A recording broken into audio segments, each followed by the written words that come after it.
माँ, माँ। अरे क्या माँ माँ कर रहा है? बकरी का बच्चा है क्या? अरे माँ, मजाक छोड़ो। मुझे फाइनली वो मेन चौराहे वाली दुकान मिल गई है। अब देखना, आपका बेटा दुगनी स्पीड से पैसा कमाएगा।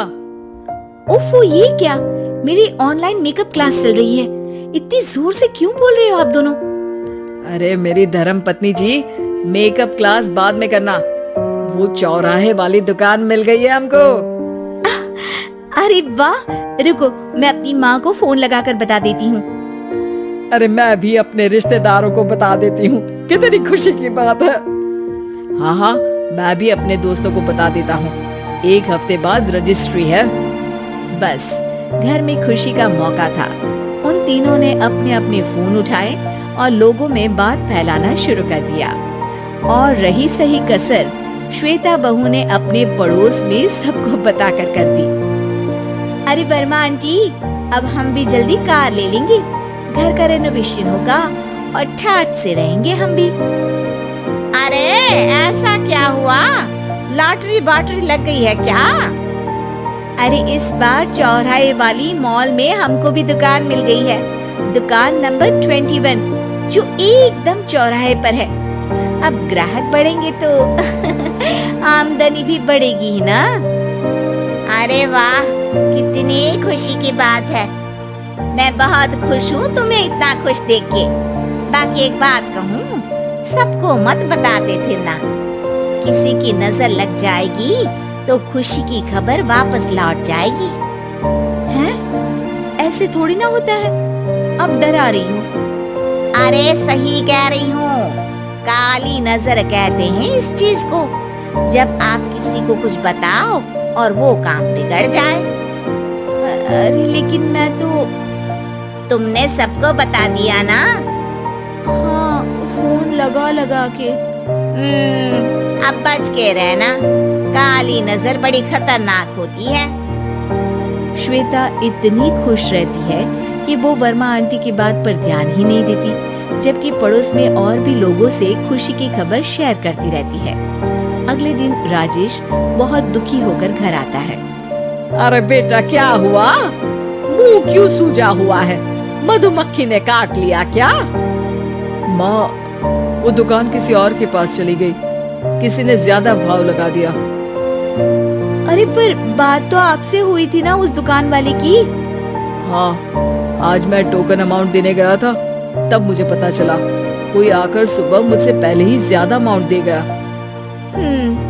काली नजर। क्या हुआ? क्या कहा? वर्मा आंटी ने समझाया था कि किसी को बताना मत, वरना काली नजर लग जाएगी। अच्छा, तुम्हें उनकी बात मान लेनी चाहिए थी। उनकी बात मान लेती, लेकिन उसके पहले ही सबको बता चुके थे ना हम तीनों। अरे अगली बार से ध्यान रखेंगे। कोई भी नई चीज होगी तो किसी को नहीं बताएंगे। तीनों कुछ दिन ऐसे ही रहते हैं, पर एक दिन श्वेता को एक मेल आता है। राजेश, मेरा ऑनलाइन मेकअप कोर्स कंप्लीट हो गया। अब मैं खुद का पार्लर खोल सकती हूँ। अरे वाह, अपने मोहल्ले में ही खोलते हैं। ये जो घर के सामने दुकान है ना, वहीं। हाँ, यहाँ सस्ती भी मिल जाएगी। अगले दिन श्वेता वर्मा आंटी के पास जाती है, मिठाई का डब्बा लेकर। अरे आओ आओ, कैसे आना हुआ?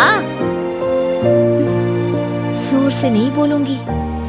वो सामने वाली दुकान है ना, वहाँ मैं अपनी पार्लर की दुकान खोलने वाली हूँ। उसकी मिठाई है। अरे वाह, बहुत बधाई हो तुमको। हाँ, मैं कमाने लगूंगी तो राजेश पर पूरे घर का बोझ नहीं रहेगा ना आंटी जी। ये तो है, पर ये बता कि तूने ये बात किसी और को तो नहीं बताई ना? अरे नहीं नहीं, पिछली बार गलती कर दी थी। काली नजर लगी किसी की और राजेश के हाथ से वो दुकान चली गई थी।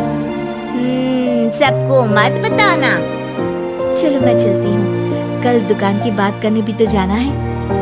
अगले दिन श्वेता दुकान के लिए मालिक से बात करने जाती है। अरे लेकिन दुकान तो हम कल रात को ही किसी को दे चुके हैं। कल ही? हाँ, कल ही। 2 दिन बाद कोई यहाँ पार्लर भी खोल लेगा। अब कहीं और दुकान देख लीजिए।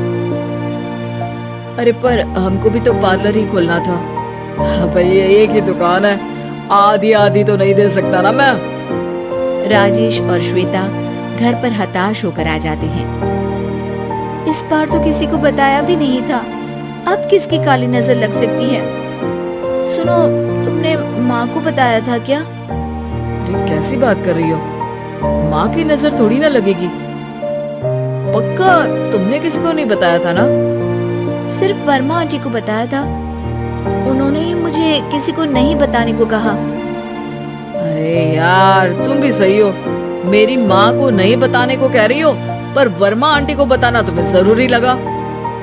अरे वर्मा आंटी ने ही तो काली नजर के बारे में बताया था ना, वो हमेशा हमारा भला ही तो चाहती है। मेरी माँ भी हमारा भला ही चाहती है। अरे पर चिल्ला क्यों रहे हो? बात नहीं कर सकते क्या आराम से? नहीं आता वो आराम से बात करना, और करना भी नहीं चाहता हूँ मैं।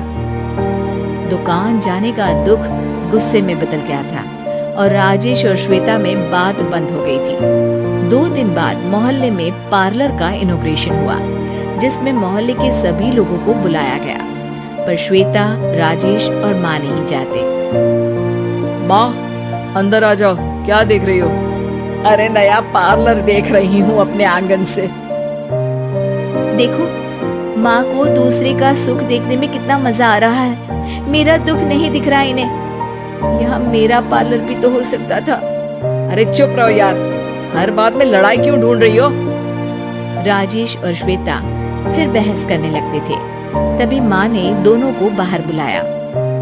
अरे जरा देखो तो, दुकान चलाने वाले का बोर्ड पर नाम क्या लिखा है? श्रुति वर्मा। गाड़ी निकाले बेटा, हमें कहीं जाना है। काली नजर का इलाज कराने। राजेश अपनी बाइक निकालता है।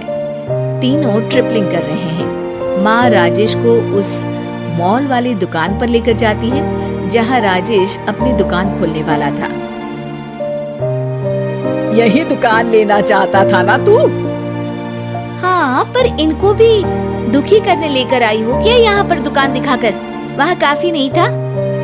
अरे श्वेता थोड़ा सब्र रख, अभी पता चलेगा कि हम यहाँ क्यों आए हैं। बता, इस दुकान चलाने वाले का नाम क्या है?